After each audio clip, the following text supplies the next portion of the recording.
Suka duka dalam penjara mulai aku rasakan. Susah dan senang membuatku banyak belajar hidup di dalam bui ini.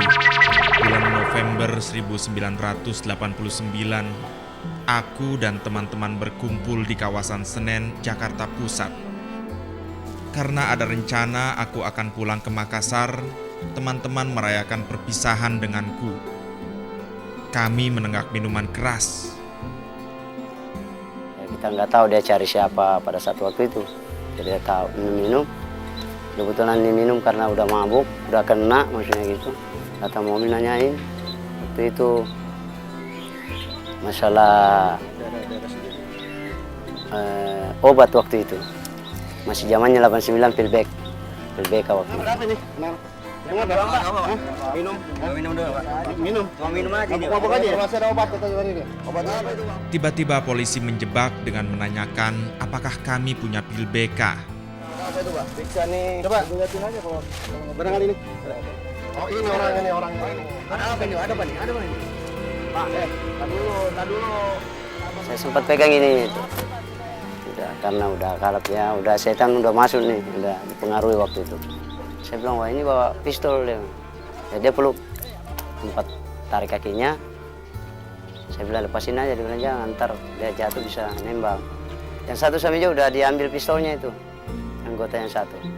Jadi kita rebutan nih untuk ngambil itu, pistolnya, takutnya keluar dari bisa nembak dia. Sabar dulu, Pak. Keributan pun semakin memuncak.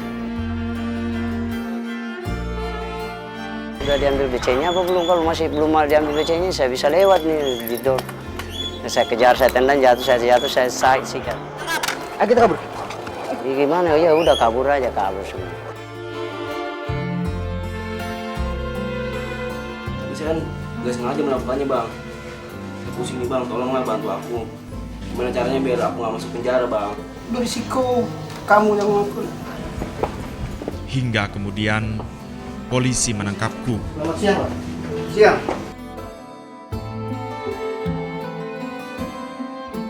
Pak ada Tamrin. Saya dari kepolisian, Pak. Mau nangkap Tamrin. Tuduhannya apa, Pak? Dia pembunuhan, sudah.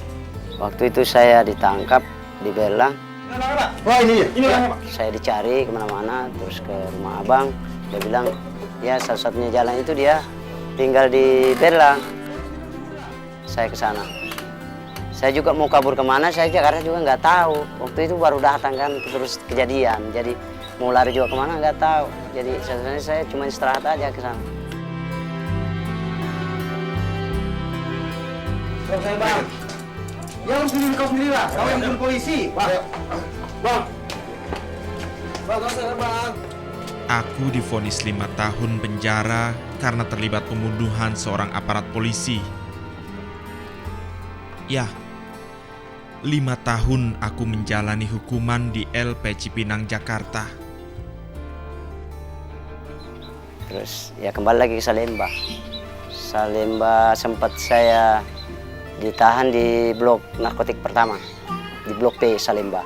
Blok P itu narkotik. Semua narkotik blok P di Salemba. Pindah ke Cipinang, oper ke Cipinang waktu itu. 91. Suka duka dalam penjara mulai aku rasakan. Susah dan senang membuatku banyak belajar hidup di dalam bui ini. Seduka-dukanya itu di penjara waktu itu, ya itu kalau kita mau merokok lagi nggak ada, kita kirim surat ke kamar-kamar teman. Tolonglah dibagi rokoknya sebatang kalau ada gitu kan. Iya, panggil Korpe. Korpe itu kan bebas. Korpe itu yang ambil nasi ke dapur. Terus yang bagi-bagiin semua kamar, mati. Hingga hidayah itu datang kepadaku tanpa kuduga-duga. Saya di kampung sendiri ya. Saya sampai ngaji waktu itu tidak tamat. Setelah saya alhamdulillah memberikan ridho, rahmat, hidayah. Jadi dalam saya di LP itu bisa ngaji. Waktu itu saya di Salemba. Mesti tahu kalau nggak salah itu ada satu guru tamatan dari Kairo, namanya Kiai Haji Ustaz Cece. dia termasuk perkara pembunuhan juga, pencuri masuk di rumah, dia hantam pakai balok meninggal. Itu waktu Kiai Haji Ustaz Cecep. Nah itu yang ngajarin kita, yang bantu kita ngajarin mengaji di dalam Salemba itu jalan. Terus ada dari Departemen Agama yang masuk juga ngajarin kita waktu itu. Sampai pengenalan, dia bilang nggak usah kamu harus kenal alif aja sampai ya, itu kuncinya mengaji. Sampai kenal huruf begini-begini. Akhirnya saya paham, masuk, akhirnya buka sendiri. Sempat saya bikin tamat di Al-Quran itu di dalam. Tanpa aku sadari, aku mulai mengenal Islam yang sesungguhnya.